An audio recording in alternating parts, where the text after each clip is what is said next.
Namaskar and welcome to Sansad Television. I am Vishal Dahiya and you're watching our show Perspective, where we bring you detailed analysis of key national and international issues. Now, today we're going to talk about RBI's monetary policy. Now, the Reserve Bank of India on Thursday announced its bi-monthly monetary policy and kept the repo rate unchanged at 6.50%.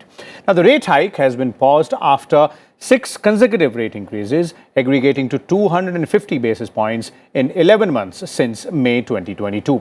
Announcing the decision, RBI Governor Shaktikanta also said that the Monetary Policy Committee will not hesitate in taking action in the future if required. Now, retail inflation numbers that are taken into account for setting the interest rates stood at 6.44% in February compared to 6.52% in the previous month.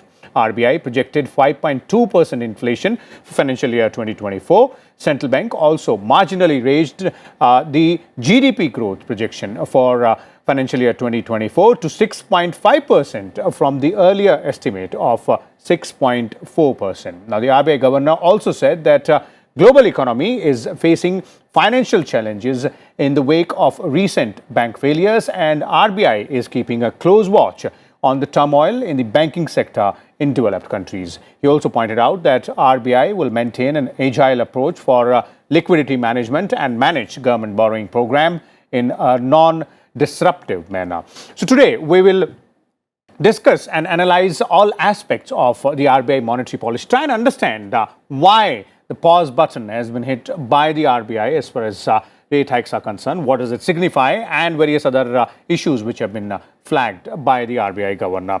And for more on this, we're joined by a distinguished panel of experts today. Let me first introduce them to you, beginning with Shubhmoy Bhattacharjee is joining us here in the studio. Welcome, Shubhmoy. He is the consulting editor of the Business Standard. We're also joined by three more esteemed guests. Dr. Ashok K. Nag, former advisor to the Reserve Bank of India, is joining us. So is Dr. Charan Singh, former chairman of Punjab and Sindh Bank, and Professor Arvind Mohan from the Department of Economics in the University of Lucknow is also with us. Welcome, all of you gentlemen, as well to Sansad Television. I'll begin with you, Shubhmoy, and let's first start by putting things in bit of perspective here in terms of what does this RBI's monetary policy signifies, apart from the fact that yes, there has been a pause button. One, we would like to understand why the pause button now on the rate. Yeah, that's an interesting point. In fact, that's what will be passed all through.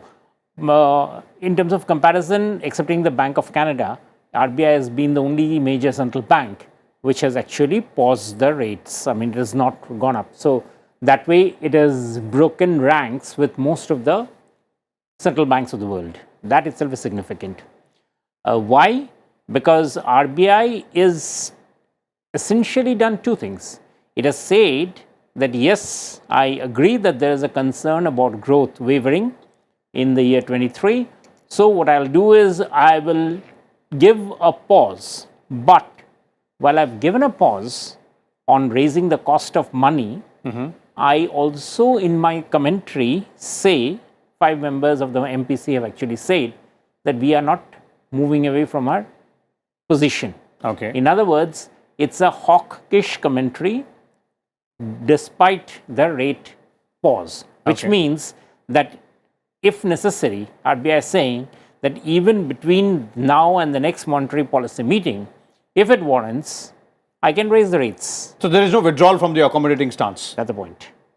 So RBI is essentially saying that, look, I'm just taking it off, just sort of, easing the cost of money for a bit, but I'm not going to really be taking off my eyes of inflation. And I think it makes sense. And over the program, we can talk about why RBI had to take that position. But it makes sense at this stage to say that we have conquered inflation and growth is paramount is, I think, a very risky call. And RBI is essentially cognizant of that. Okay.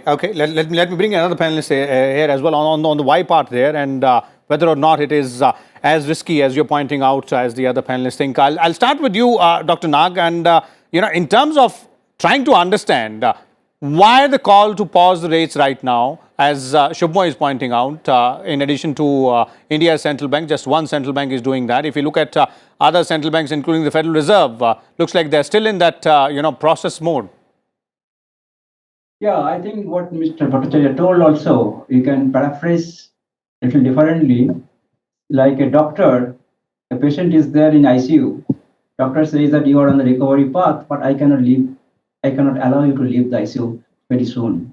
Basically, the point is that RBI it clearly says in the MPC document that they remain focused on withdrawing accommodation. The word is that withdrawing accommodation. That is means they are not going to with the when you put the accommodative kind of a stance in near future. And what is the cause for that? What is the reason for that? I think the reason has to be found out or sought not only in the domestic context but the international context. There is a 61% chance that USA is going to enter into deep recession. If USA is entering deep recession in the year 24, then what is the consequence of that in India's kind of a I mean the economy in terms of inflation and the growth? Okay, so RBI has to really cannot tell that I am going to start having an accommodative stance in near future because we have to manage this kind of a headwinds which may come from abroad. See, if USA recession goes, then it has been estimated the output loss of India may be 7.8%. It is an estimate, it can be anywhere. In fact, if you read between the lines of the MPC committee, there is always a kind of a emphasis that there are problems out there. In last 16 months, okay, your core inflations, I think, has remained more than 6%. It has not budged. What is the reason for that?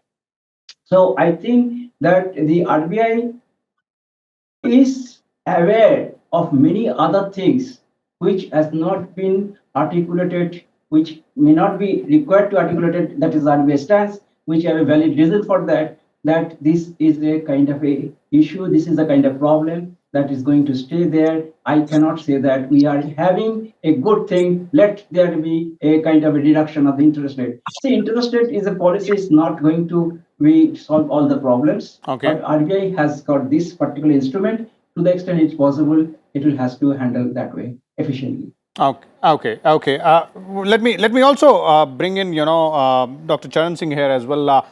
Dr. Singh, when we're talking about this issue of looking at the interest rates and then the pause which has been brought in by the RBI, as both Shubhmoy and Mr. Nag were trying to explain it to us, in terms of the rationale behind such decisions at such a crucial juncture. I have been saying this for nearly 2 months now. Why are you raising the interest rates in India? Just to match what America is doing? Is America and India comparable? Look at the inflation rate in America. Their 30-year average is 2%, and the inflation in America was around 10%. The inflation is basically a supply side phenomenon. The global value chains were disrupted, first because of COVID and then the war in Europe. After a long time, there is a war in Europe itself. That's having a big impact. Their inflation was 5 times their 30-year average.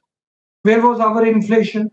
Our inflation is in the range of 4 plus minus 2, and inflation was generally ranging between 6 and 8%. Now, including the core inflation, the food inflation. Now the issue is, on one hand, America, Europe, UK is facing such a high inflation, and for them, even they're actually no. But their argument was, because inflation is so high, they need a sledgehammer and they need to aggressively tame down the expectation and bring inflation under control. I had been telling even then, the reason for inflation has to be seen. Interest rate is a demand side instrument, not a supply side. And despite their sledgehammer for a year, they've raised their rates aggressively. Inflation has only come down to 6%. What taming of inflation are we talking of? It is a GVST problem. It's a supply side problem. So, for last 2 months, I've been arguing in India, why are we step by step matching Americans? We don't need. Our economy is large enough. We have green shoots within the country. We are the fastest growing economy in the world. Let's not nip all those in the bud itself. Give them a free movement. Okay. And then, now, I am so happy after the Silicon Valley Bank episode in America, eyes and ears have opened even in America, and they slowed down. Euro also slowed down their incremental hike, which is totally okay because the interest rate risk impacts the balance sheets tremendously. So when the governor today caused the pause button, I'm in total agreement with him. The economy is doing well, agriculture sector is doing well, manufacturing is doing well. By increasing the interest rates, what are we going to achieve? Okay. And when there is a GVC problem, supply side issues, how are we going to tame inflation? So I think any central bank has to be alert. Any regulator and supervisor has to be alert. That is how the Silicon Valley happened. They were not alert. So the regulator and supervisor and the monetary authority has to be alert. And that's exactly what the governor says. That is expected of the governor and the monetary authority. But the hike in interest rate was neither justified this time nor last and not last. Yes, the only thing one can say is we had to match the American interest rate hike for a couple of reasons. One of it was the capital outflows. Sure, but that had been done in the initial stages, and after that nothing was happening. Please remember, Governor also mentioned two very important things. The inflows of capital are a record high because the economy inherently is very strong. Interest rate hike at this point was not justified, neither the last time, but I'm so happy they've recognized it and brought a pause button. Okay, okay. Professor Arvind Mohan, in your views, which one is a better way to look at it? Is it a sort of a risky move in these times to pause the hike in interest rates? Or as Dr. Charan Singh is pointing out, that this was waiting to happen. This should have been done perhaps 2 months ago or 3 months ago as well. I think I'll agree with Professor Charan Singh. Ground realities have changed. First important truth is that when you're looking at macroeconomic inflation, particularly petroleum prices have eased out. 30%, if you're looking at medium-term situation, around 30% inflation is primarily because of one, agriculture and primary commodities. And now the kind of weakening that is likely as far as the current monsoon situation, current climatic situation has been there, I think that is by itself generating some challenge for India, one. Two, petroleum prices have been easing out, and three, obviously global economy is heading towards some kind of a meltdown. Now, if that meltdown is going to be a reality, then growth has to be the primary objective rather than inflation. As far as inflation is concerned, India's concerns remain. Inflation will continue to put some pressure on the economy. But the choice is between growth and inflation. And given that kind of situation, I think this pause certainly should have happened much earlier. But at least we have not done the wrong again. So in my view, this is just the right thing that RBI has done. As far as the growth story is concerned, as rightly mentioned by some other friends, already interest rate cost is adding to India's cost story, making us globally more challenged than we would have been otherwise. Also, what we need to realize is that as far as global inflow of capital is concerned, in current situation will be less dependent on what India is doing. If global economy goes into some kind of a slowdown or maybe meltdown, as we are expecting, particularly US, Europe already, and maybe China also. If that kind of situation happens, we have seen in 2008-9, when global meltdown happened at that point of time, we saw that as the world became weaker, the global economy became weaker, inflows in India, they jumped from around $27 billion to $32 billion during that period. I think that kind of situation can happen again in India. We will continue to remain more stable than the rest of the world. So as far as global capital is concerned, I think that's not going to be India's concern for some time. Okay. Global recession, certainly a major challenge. And equally big challenge for India is going to be inflation that will be emanating from other sector, particularly sectoral inflation, for which RBI, truly speaking, has no tools. So if at all you are wanting to contain inflation, interventions will have to be more fiscal in nature rather than monetary. Okay, okay. Shubhoy, this issue of growth versus inflation, because we have to look at it in that terms as well. The steps which are taken by the central bank in tune with the steps or policy measures which are taken by the government as well. And as Professor Mohan is pointing out, that if it's growth versus inflation, then we should worry more about growth. Now, if you look at the RBI's projection also, it says 5.2%, if I'm not right, if I'm not wrong, 5.2% is the projected inflation for financial year 2024. The growth, that is the GDP numbers, have also been increased marginally from 6.4 to 6.5%. Now, that's almost the same number which other world agencies are also talking about for India, somewhere around that particular same number. So what are we to make of it? As to which way are we tilting more? Let's look at the data that has been put out by the Finance Ministry today on credit.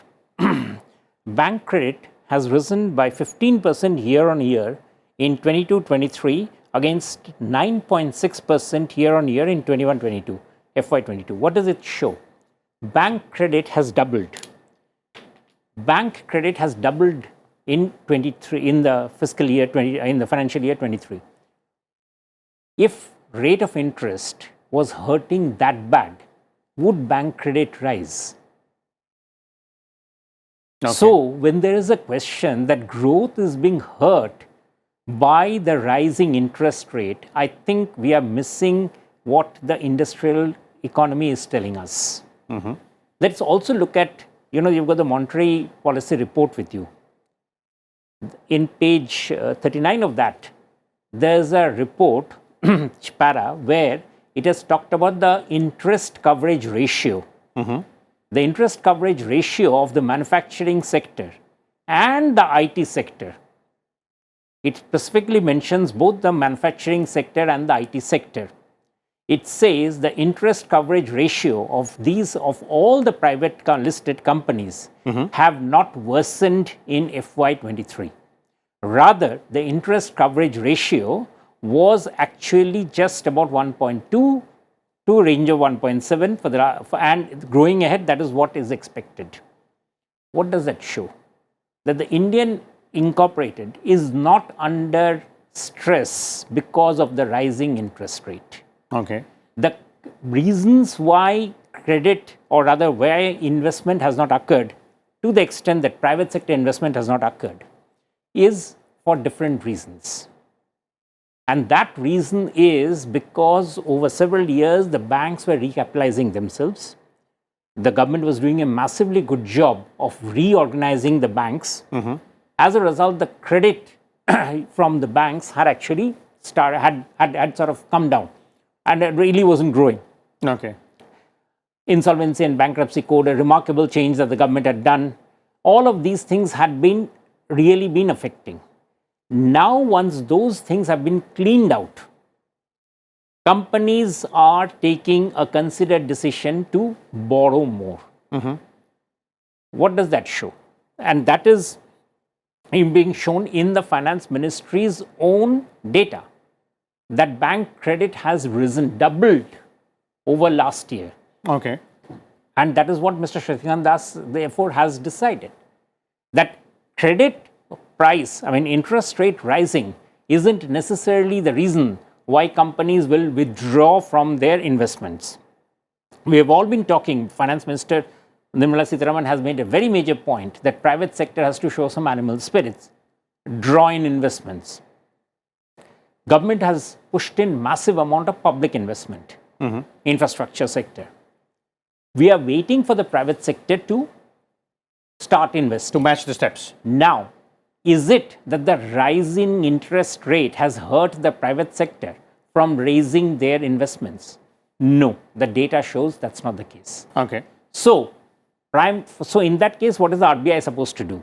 RBI is supposed to be doing just the work that it was doing, and that's what perfectly it has done. Focus on containing inflation. It is focused on controlling inflation and keeping the cost of money in tandem, in sync with what the rest of the world is doing, in terms of the fact that Indian economy, Indian rupee should not actually become an outlier. Okay. Dr. Singh, do you agree with what Shubhmo is saying, backed by those numbers as well, that the increase in interest rates was not at all hurting growth prospects or, the corporate investments or the private sector investment as well?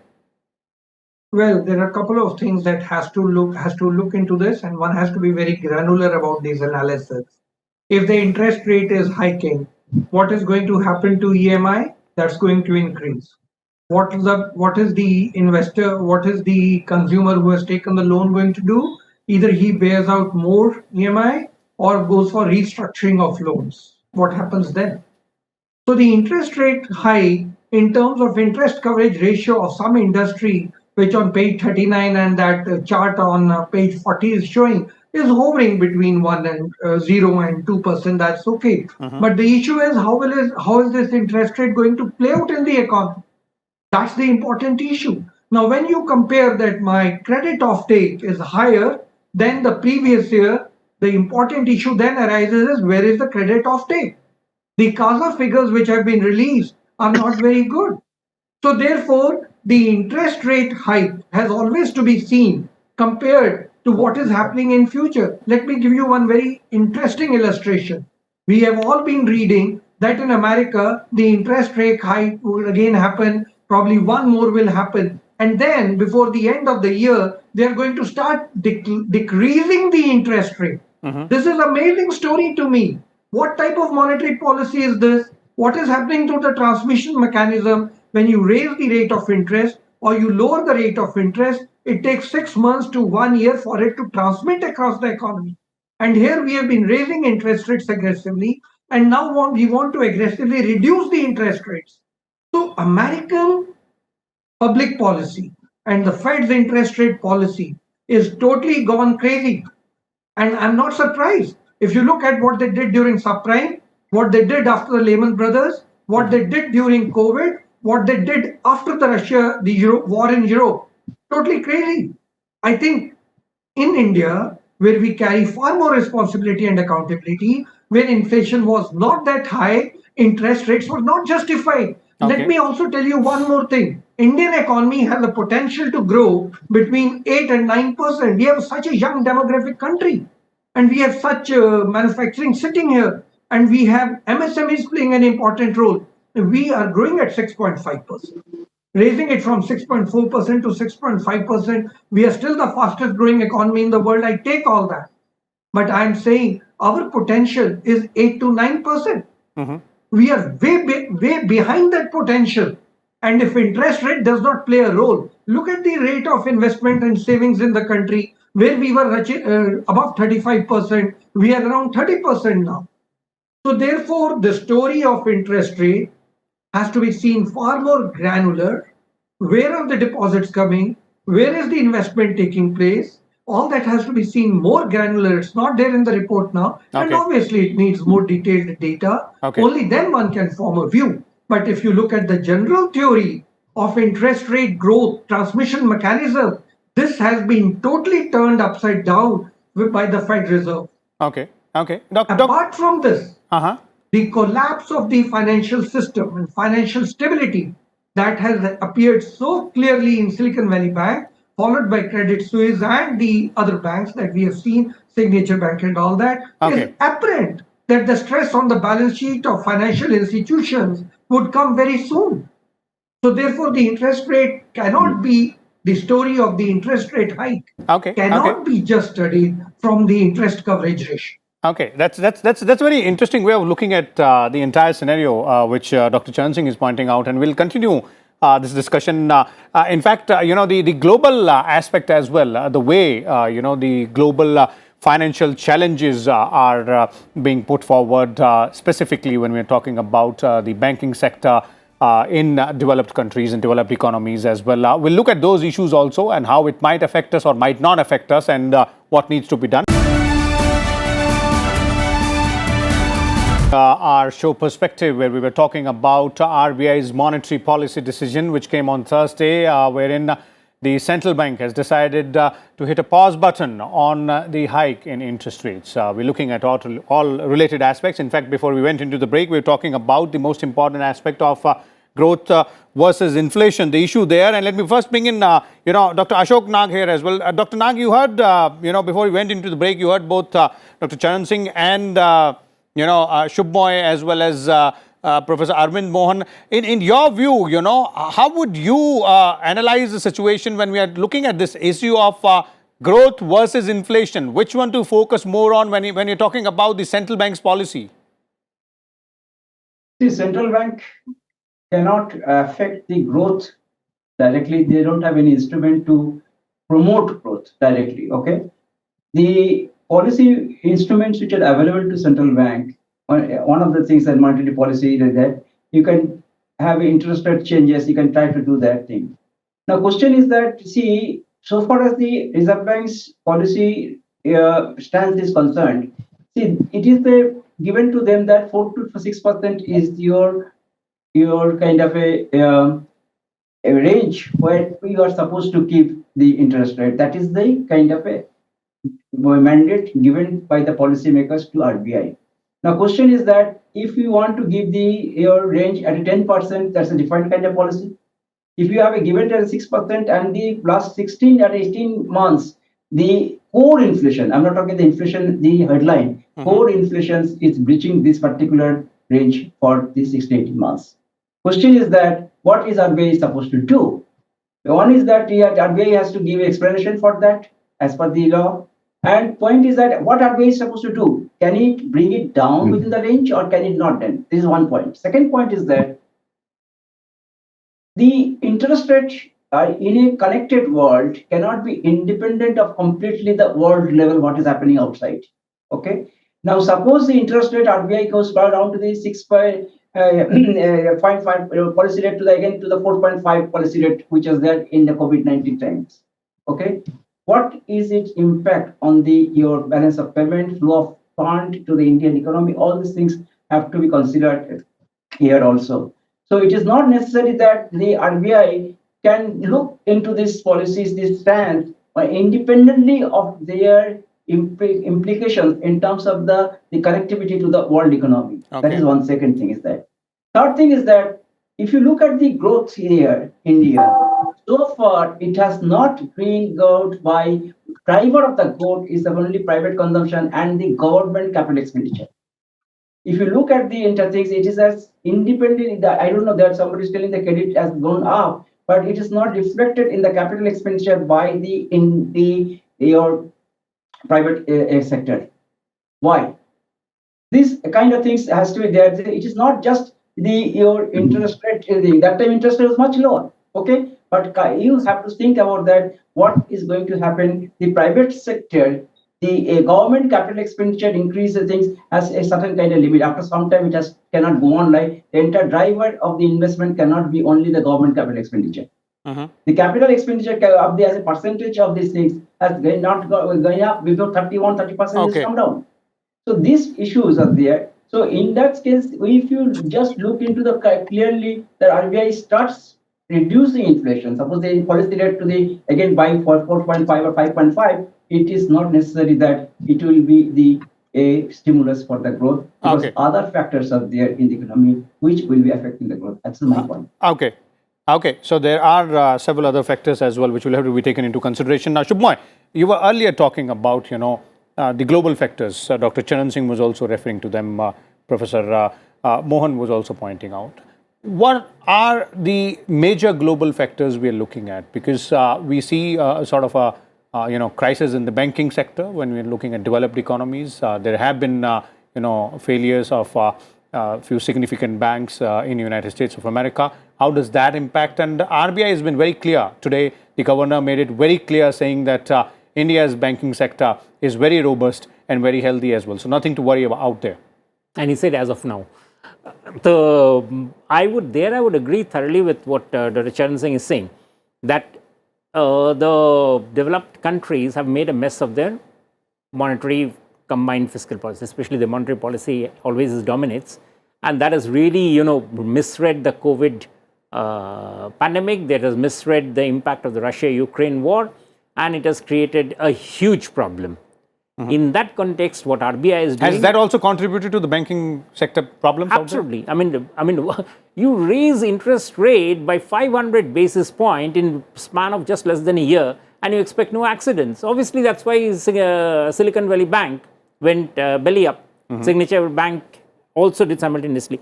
Remember, in the span of just 1 month, the US banking system has borrowed $148 billion from the backstop facility that the government has created. To put it in perspective, in 2007-8, this was a quarter of that. That was a much larger crisis we are talking about. But this time, the amount of borrowing the banks have actually taken out from USA, from the backstop facility that the government has created, is 4 times more than what they took out in 2007-8. So, we are actually not even sure how this quantitative easing, which the government had said, Secretary Treasury Janet Yellen said, we will not do anything at the expense of taxpayers and everything. But obviously you heard, $148 billion is no chicken feed that you're putting into the banks. There's going to be an impact of that very soon on the US economy. So, I mean, on the global economy, because that's the place from where the dollar comes. So we'll have to be braced for that. In that context, what RBI is doing and what the developing, many of the banks, central banks in the developing economies are doing are very good. They are being extremely careful, much more careful than warranted. RBI Governor today pointed out that our reserves have gone up to almost like 600 billion back again. It had gone down to 524 billion. It has gone up to it has recovered, clawed back to 600. These are very strong safety nets. However, it creates a problem. What's the problem? When RBI buys dollar, it releases rupee into the economy.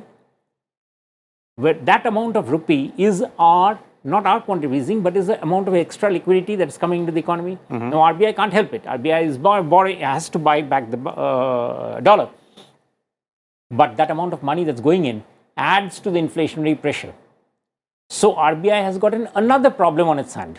Okay. That the money, that by having to shore up its dollar reserves, it is being forced to push money into the economy. And also, RBI at the same time is also cognizant of the fact that oil economy, which basically was just one-way bet. Oil companies would just buy dollars at the end of the month and use that to buy the oil. Today, oil is coming, 1/3 of our oil is coming from Russia. Russian dollar payment is itself a problem. We are therefore talking about a rupee-ruble arrangement. All of that is creating uncertainty for the banking system. So RBI is actually not only selling dollars for buying oil, RBI is also having to monitor the banks that they do not run foul of sanctions in some places. So there's a terrific amount of what I should call management, of the external environment that RBI is being forced to do. And this is actually terrific because you don't know when the war is going to be ending, or at least when a ceasefire sort of is agreed, that the sanctions are off. So there is plenty of headwinds within which the Reserve Bank of India is now sailing the monetary policy ship, and along with that, the institution arrangement, which we can talk about later, which concerns the banks we will. To ensure that nothing goes kaput. We will come to that part as well. But what you're pointing out is that a very cautious situation here, and treading very cautiously, no room for mistakes out there. This part, Professor Mohan, I'd first like to bring you in terms of global headwinds when we are talking about, and the kind of cautious approach which, Shubho is referring to. Of course, we have to, keep the ship running as well, the business running, the economy running as well. We have to look at all other aspects. Growth, inflation, of course, are two very important pillars, but then we have to look at the global cues also. So in terms of the impact of global cues, both short-term and long-term, how do you analyze that? I think Sukhmay raised a very interesting point, the data regarding significant rise in credit outflow. I think that deserves to be pondered upon. But having said that, basic or the fundamental idea called Keynes effect is the relationship between money supply, interest rate, and growth. So there is a clear role that RBI has as far as growth is concerned. Also, as far as global scenario is concerned, if meltdown happens, if recession happens in countries like US, what we have seen in 2008-9 again is that India's global, say, dollar kitty, it fell significantly by more than $82 billion during that period, creating a serious challenge as far as value of rupee is concerned. Rupee, as already been mentioned, is already facing lots of pressure, and that pressure is likely to grow further. Now, this is also going to destabilize the economy. That is one part of the story. Other part of the story is kind of instability that we are seeing in global monetary institutions, the kind of bank failures that we have seen. If that continues, it will have a contagion effect, less or more. But Indian industry, Indian production, Indian banking industry cannot remain completely immune of that. So cautious approach certainly is needed. And as far as the growth story is concerned, as far as inflation is concerned, if you look at the medium term story, 30% inflation is coming from petroleum, 30% from primary goods like agricultural commodities. Now, given that story again, already petroleum prices are easing out. Reserve Bank's macroeconomic interventional role as far as inflation is concerned is actually completely limited. Already the instruments available with the Reserve Bank of India are blunted. Raising interest rate or not is not going to significantly impact inflationary rates in India. And if other segments, particularly sectoral inflation, begins to rise, which is already happening now, that kind of sectoral inflation, particularly coming from agriculture, Reserve Bank of India has no instrument for that. So in that backdrop, both global as well as domestic, I will continue to believe that Reserve Bank has done just the right thing. Neither raising is a good idea, nor bringing it down at this point of time is a good idea. Just sitting and watching for Reserve Bank of India is certainly the idea. Okay. There are other instruments available with other agencies in the country. I think those have to be activated. Lots of fiscal intervention for safeguarding Indian economy will be required. Global challenge is again hitting us and maybe badly soon. Okay, okay. Dr. Charan Singh, in your view, sir, this issue of global headwinds and, how they impact us, that's one. And two, as Dr. Nag was also pointing out, that in today's age, it's not possible to act independently when we're specifically talking about economic issues or economic matters as well. Now, that said and done, these headwinds which we're talking about, these situations which develop in other countries, specifically the developed economies like the banking crisis in the United States of America, how do they impact us? That's one. And two, the kind of steps which we are taking, are those enough, or we need to do something more about it? There are 2-3 things in this which you mentioned. One is, I think as a country, the size that we have, the demographic benefits that we have, the industry and the agriculture sector that we have, I think we need to be very, very confident about ourselves. The role of the rating agencies and the role of the auditors has come out very apparently to be extremely inadequate. That has to be looked into. And I'm so happy that the President of America said that in these banks where they are running into crisis, the role of the top management will also have to be examined. So I think that's the way to go about. The impact of theirs on our economy is certainly there. The spillovers are there, the contagion is there, the capital movement is getting impacted, the confidence channel is totally clogged. That is why I say these advanced countries, which have repeatedly committed error after error, since the Lehman Brothers, need to be held accountable. We are this year in the presidency of G20, and I think we need to showcase to the rest of the world that in such circumstances, look at the way India conducted its monetary policy and its financial sector stability. If that is not shown now, when will we show it? As far as the steps that are being taken, Governor is very right when he said, I'm looking at the micro and macro prudential norms for the financial system within the country. He also mentioned, and which is not true for the rest of the world, he also mentioned he's looking at the commercial banks, he's also looking at the non-banking finance companies. Now that's exactly what a good regulator and a supervisor should do. So I think this year and this cycle or this phase of the monetary policy, we have played a role which will be a lesson for the G20 countries, and that needs to be shown to them. Now, what is going to impact us? Obviously, when there is a slowdown in the rest of the world, our exports are going to be badly impacted. Despite the slowdown in the rest of the world, the PLI scheme helped us achieve record export performance last year. I think that's exactly what we'll have to do this year too. We will have to go sectoral, we'll have to go granular, and we will have to see which are the sectors which can enhance their performance. Pharma could be one, medical tourism could be one. Governor in the statement spoke about the services sector doing very well. I think they need to be strengthened. So foreign exchange reserves need to be strengthened. Yes, there are side effects to it. That is why one has to cautiously do it. But the implication of strong foreign exchange reserves is we can defend the rupee and we can fund for our imports Okay. whenever we need to. So at whatever cost, they need to be strengthened. If our services exports are doing well, in a way that helps us. Another thing is the the remittances have done exceedingly well. I think that needs to be strengthened. Okay. So in a way, we are in a very lucky spot this time. We have done things in a way which are only strengthening us, and the rest of the world needs to be made aware of. Okay, okay. Indeed, that fact is right. Inward remittances are an all-time high. The figures which have been quoted by the RBI governor point out very clearly.